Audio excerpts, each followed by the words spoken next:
ఇరువురి నడుమా నిలచిన స్వామి సతులకు సర్ది చెప్పలేక శ్రీనివాసుడి చిద్విలాసమున వెనుకకు అడుగులు వేయసాగే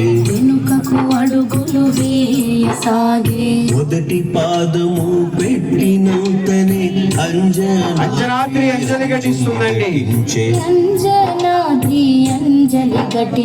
రెండవ పాదము పెట్టినంతనే వృషభాద్రి ఎంతో ఆనందించిందండి. మూడవ అడుగు వేసినంతనే నీలాద్రి స్వామి పాదాలు కడుగుతుందండి. నాలుగవ అడుగు వేసినంతనే శేషాద్రి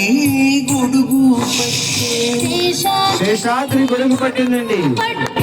ఐదవ అడుగు వేసినంతనే గరుడాద్రి వింజామరమిస్తుంది.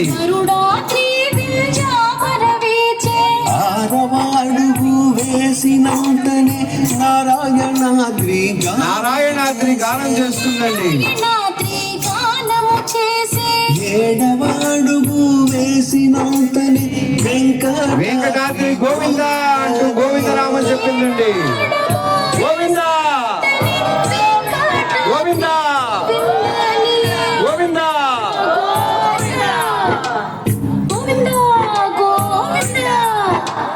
సప్తశైలములు ఎక్కిన స్వామి శిలారూపమే దాల్చెనుగా. సప్తశైలములు ఎక్కిన స్వామి శిలారూపమే దాల్చెను.